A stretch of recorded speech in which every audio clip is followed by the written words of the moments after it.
नमस्कार, स्वागत है आप सभी का हमारे YouTube चैनल ज्ञान थोड़ा हटके पे। भारत में करोड़ों लोग ऐसे हैं जिनके लिए अपना घर सिर्फ एक सपना नहीं बल्कि पूरी जिंदगी की सबसे बड़ी ख्वाहिश होती है। क्योंकि जिस इंसान ने बरसात में टपकती छत देखी हो, गर्मियों में टीन की छत के नीचे तपती रातें बिताई हो और सर्दियों में ठंडी हवाओं के बीच बच्चों को सुलाया हो, उसके लिए एक पक्का घर किसी महल से कम नहीं होता। यही वजह है कि जब प्रधानमंत्री आवास योजना शुरू हुई तो यह सिर्फ एक सरकारी योजना नहीं रही बल्कि लाखों गरीब परिवारों के सपनों की उम्मीद बन गई। साल 2015 में शुरू हुई पीएम आवास योजना का उद्देश्य था हर परिवार के पास अपना पक्का घर हो। सुनने में ये लक्ष्य आसान लगता है, लेकिन भारत जैसे विशाल देश में करोड़ों लोगों तक ये सुविधा पहुंचाना अपने आप में बहुत बड़ी चुनौती थी। इसलिए इस योजना को दो हिस्सों में बांटा गया, पीएमएवाई अर्बन और पीएमएवाई ग्रामीण। यानी शहरों के लिए अलग व्यवस्था और गाँव के लिए अलग। गाँव में उन लोगों को प्राथमिकता दी गई जिनके पास रहने के लिए सुरक्षित घर नहीं था, जबकि शहरों में गरीब और मध्यम वर्ग के लोगों को होम लोन पर सब्सिडी देकर घर खरीदने में मदद की गई। लेकिन जैसे जैसे ये योजना आगे बढ़ी, वैसे वैसे इससे जुड़ी कई ऐसी बातें सामने आई जिनके बारे में बहुत कम लोग जानते हैं। उदाहरण के लिए इस योजना की सबसे खास और कम चर्चा होने वाली बात यह है कि कई घर महिलाओं के नाम पर या संयुक्त नाम से दिए गए। यानी सरकार सिर्फ घर नहीं दे रही बल्कि महिलाओं को आर्थिक और सामाजिक सुरक्षा भी देने की कोशिश कर रही है।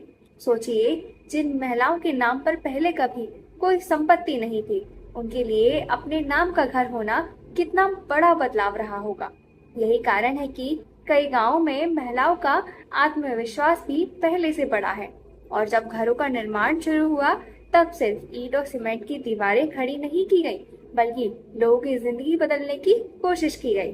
कई घरों में पहली बार शौचालय बने, बिजली पहुंची, साफ पानी की सुविधा मिली। कुछ राज्यों में पर्यावरण को ध्यान में रखते हुए ऐसी तकनीकों का इस्तेमाल किया गया जिससे घर गर्मियों में कम गर्म और बारिश में ज्यादा सुरक्षित रहे।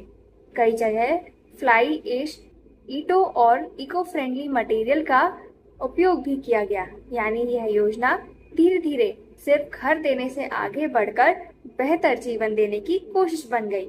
लेकिन हर बड़ी योजना की तरह इसकी राह भी आसान नहीं थी। जैसे जैसे लाखों लोग इस योजना से जुड़ने लगे, वैसे वैसे कई समस्याएं भी सामने आने लगी। कई गरीब परिवारों ने शिकायत की कि वे पात्र होने के बावजूद सूची में शामिल नहीं हो पाए।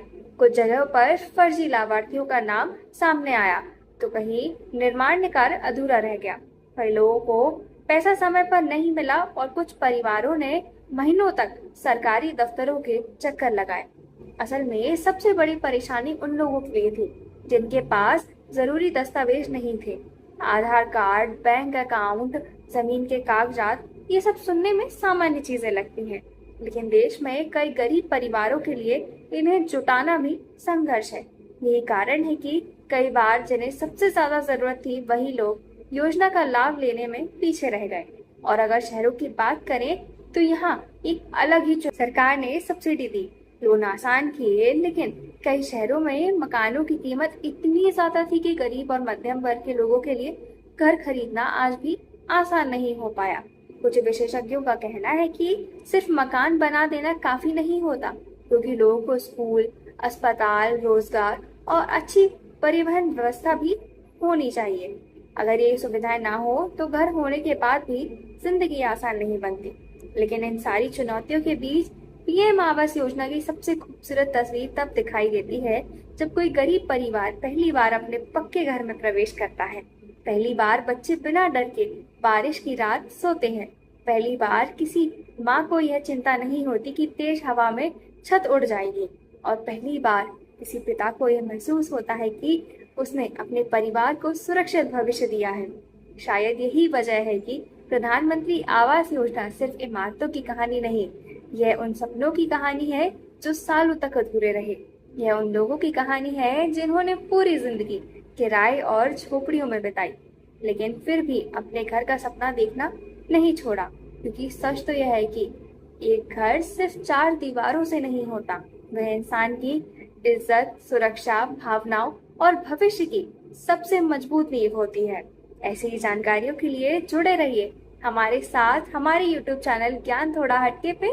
नमस्कार।